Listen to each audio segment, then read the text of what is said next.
Hi folks, this is a short prequel to the video that I recorded earlier today outdoors. I was going to add it to the end, but I did a nice ending, so I don't want to mess that up. What I do want to include here is first off a shout out to Katie of Simply Katie Walks for motivating me to get my butt out and do a 3-mile walk today. So thank you, Katie. And secondly, I just watched the new video that Jeff Schmidt of Holy Schmidt posted today, which is absolutely perfect and fits with the message in my video, which is getting rid of stuff.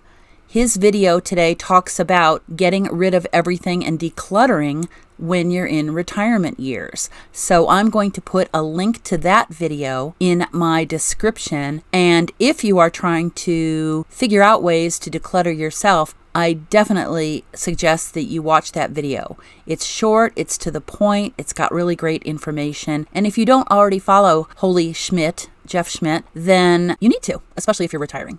That's it. And now we'll get to the real video.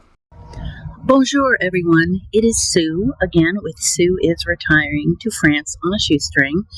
And it is Sunday afternoon.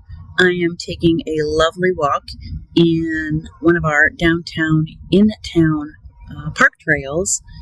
And I am at the halfway point. So before I headed back, I thought I would record this video so I don't have to do it inside later today. My thoughts today are about downsizing and sunk costs and making the most out of the money that you have and the money that you might make by downsizing.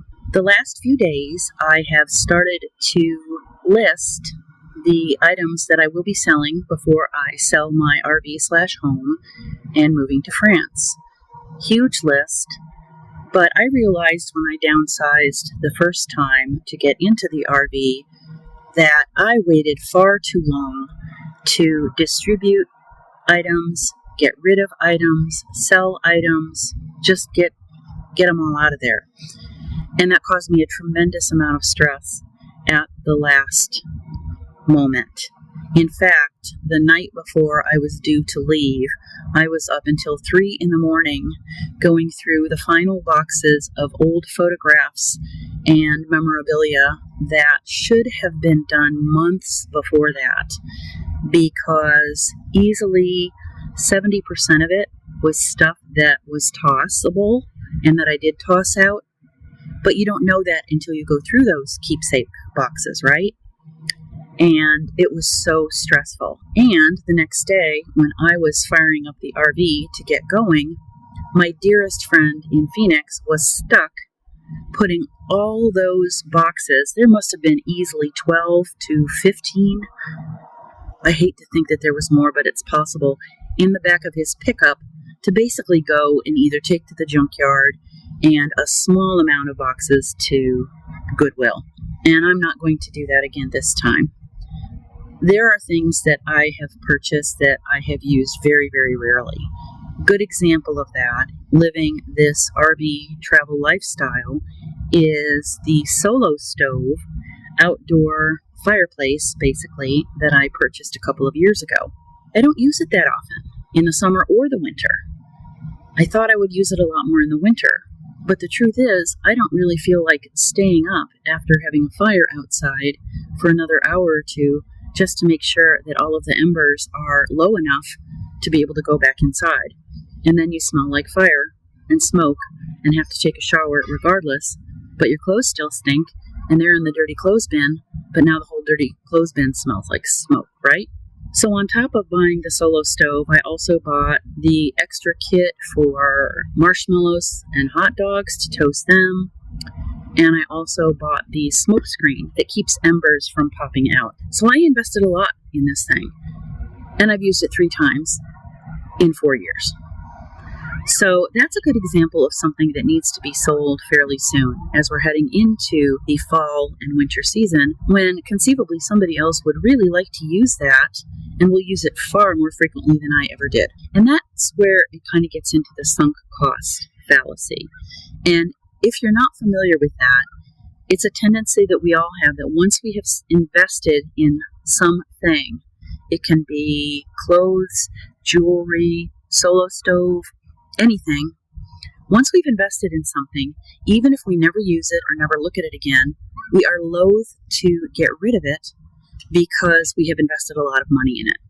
And sometimes that can even be for inexpensive things that may be, for example, might be a kitchen gadget that you're only going to use 3 or 4 times a year. But if you find out you're never using the cherry pitter, that's another thing to get rid of. No, you're not going to sell that, but get rid of it. It's just taking up space. And truly, somebody else is going to find that at wherever you donate your goods and be absolutely thrilled that they found exactly that cherry pitter or whatever it might be. So, again, sunk costs. You need to get rid of things, realizing that you're never going to recoup that money. And that ties into selling things, getting ready to downsize, or anything that you're selling. You're never going to get what you paid for it, ever. It's just like buying a new car, right? The second you drive it off the lot, it costs less money if you buy a new car. And so it's unreasonable to expect that somebody else who is looking for a bargain is going to pay anywhere near the cost that you paid for it. Maybe with really fine jewelry or watches, but I don't have any of those that I'm selling, nor do I have any of those anymore. But I have made a decision in putting the items that I'm going to be listing for sale, that if it is not going to bring in anything more than $50, then I'm going to donate it or give it away to somebody who might want it. Reach out to my friend circle and ask if anybody wants X, Y, or Z. And then I'm going to go ahead and post the others for sale and recognize that this is kind of where I'm going right now. If it's a $200 item, I'm going to list it for $100. If it's a $100 item, I'm going to list it for $75. If it's a $75 item, I'm going to list it for $50. And if it's a $50 item, I'm going to either get rid of it or give it away. That's simple. I haven't done this in quite a long time. And so this is the first time I'm using Nextdoor platform to sell things and Facebook Marketplace. When I was downsizing the first time, I don't even know if Facebook Marketplace was a thing in 2016, but I didn't use it.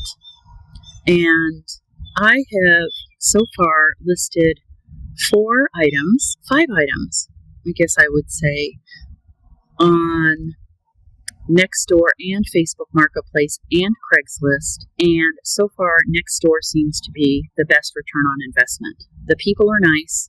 They don't argue about what the cost is. They recognize that what you are selling is worth far more than what you are asking for it.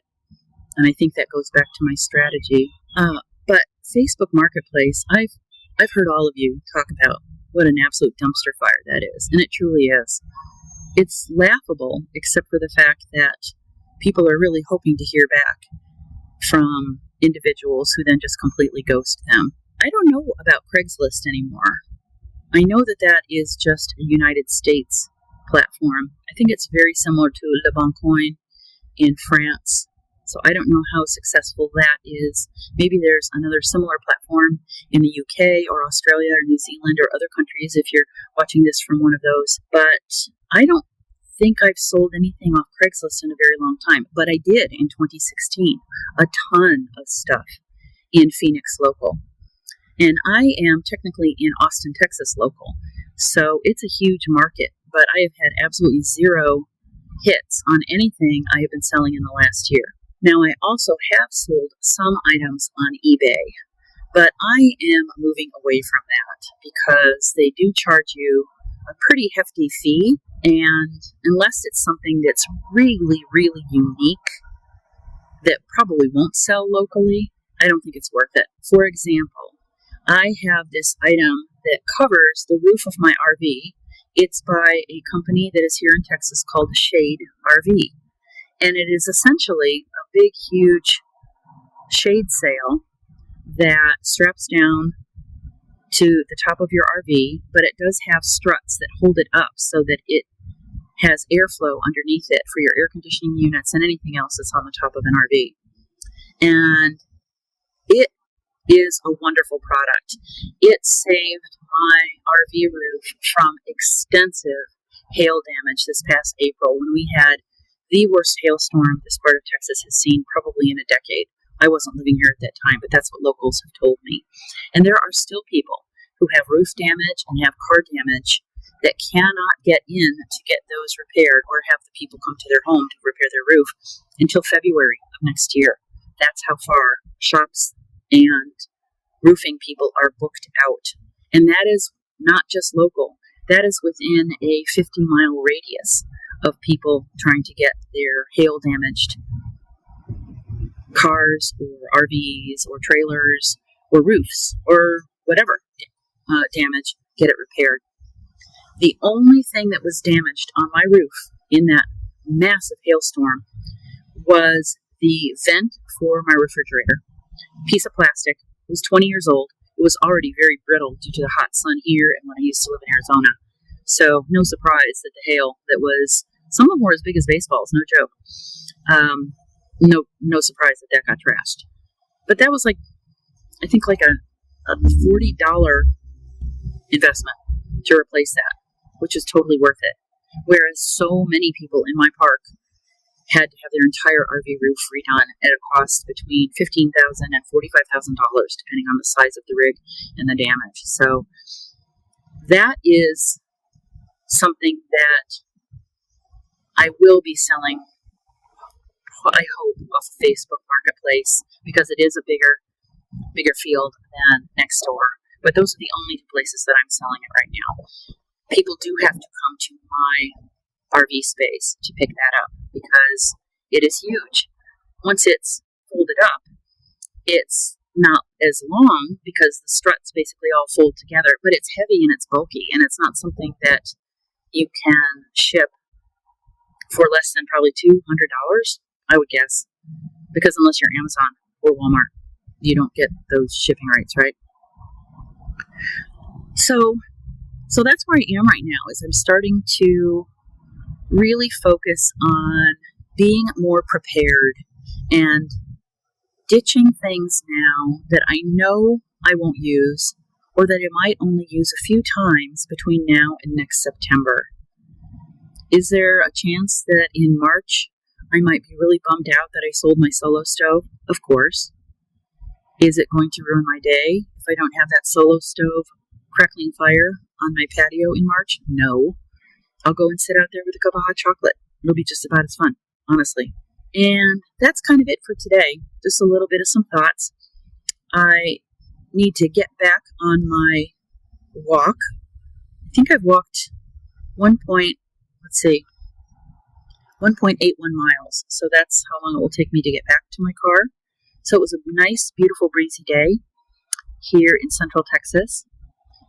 If you enjoyed this video, I would love a like or a comment, or if you're so inclined to subscribe to see where this adventure takes me now, as well as I get closer to move time and then once I get settled in France. Regardless, have a super day. Bonjour, bonsoir, bonne nuit, wherever you are, and I will see you again soon. Au revoir.